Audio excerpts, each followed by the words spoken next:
اسلام self control چاہتا ہے، self انیہیلیشن نہیں چاہتا۔ یہ نظام رہبانیت کے اندر ہے کہ اپنے نفس کو کچل دو، بالکل کچل دو، اس کے سارے تقاضوں کو مار دو۔ عیسائی راہبوں نے واقعہ یہ ہے کہ اس میں جس انتہا تک وہ پہنچے ہیں نفس کشی کے اندر، تو اس کی شاید تاریخ کے اندر آپ کو دوسری جگہ مثال نہ ملے۔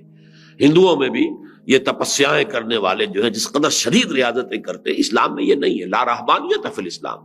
اسلام نے تو اس کے برعکس تصور یہ دیا ہے کہ تمہارے اس نفس کا بھی تم پر حق ہے۔ حضرت عبداللہ ابن عمرو ابن العاص، جن کی ایک حدیث بھی میں ابھی آپ کو سنا چکا ہوں، ایک روایت، انہی کا واقعہ آتا ہے کہ ان کے بارے میں حضور کو یہ خبر دی گئی کہ یہ عبداللہ جو ہے، عمرو ابن العاص کے بیٹے عبداللہ، یہ تو ہر روز روزہ رکھتے ہیں اور پوری رات کھڑے رہتے ہیں، نوافل ادا کرتے ہیں۔ انہیں نہ اپنی بیوی سے کوئی غرض ہے، نہ کوئی دنیا سے کوئی اور تعلق ہے، کوئی دلچسپی ہے، بالکل نہ لوگوں سے ملنا جلنا ہے، الگ تھلگ ہے، اسی کام میں لگے ہوئے۔ حضور نے بلایا، یا عبداللہ اولا مخبر انک تصوم النہار وتقوم اللیل، مجھے تو یہ اطلاع دی گئی ہے تمہارے بارے میں کہ تم روزانہ روزہ رکھتے ہو اور پوری رات کھڑے رہتے ہو۔ عرض کیا بلا یا رسول اللہ، حضور ایسا تو ہے۔ فرمایا لا تفعل، ایسا ہرگز مت کرو۔ فإن لنفسك عليك حقا وإن لزوجك عليك حقا وإن لزورك عليك حقا، تمہارے نفس کا بھی تم پر حق ہے، تمہاری بیوی کا بھی تم پر حق ہے، تمہارے ملاقاتی وزٹرز جو آئیں زیارت کرنے والے، ان کا بھی تم پر حق ہے۔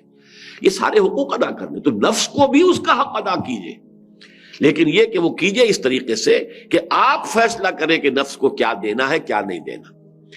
یہ نہ ہو کہ نفس کا جو تقاضا اندر سے ابھرا، نفس ما ہم کم ترس فرعون نیست لیکن اورعون ایرعون نیست، وہ فرعون بن جائے اور وہ یہ کہے جیسے کہ فرعون نے کہا تھا کہ الیس لی ملک مصر، کیا مصر کی بادشاہی میری نہیں ہے؟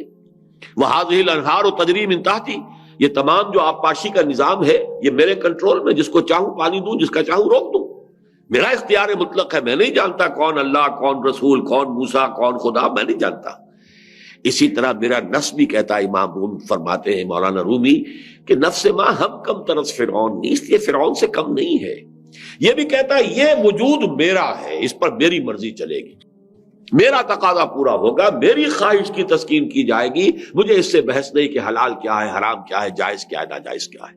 اب یہاں اگر آپ کی خودی طاقتور ہے اور نفس کو کنٹرول کرتی ہے، تو یہ ہے جو مطلوب شکل کہ اب آپ اس نفس حیوانی کو اپنے لیے استعمال کر سکیں گے، اپنی فلاح کے لیے، اپنی کامیابی کے لیے، اعلیٰ تر مقاصد کے حصول کے لیے، اونچی اونچی منزلوں تک پہنچنے کے لیے، یہ آپ کا مرکب ہے، یہ آپ کی سواری ہے۔ بصورت دیگر یہ نفس آپ کو پٹخ دے گا، اور وہ پٹخنا دنیا میں بھی ہوگا گناہوں کی وادیوں میں، اور جہنم کی وادی کے اندر پھر آخرت کے انسان پٹخا جائے گا۔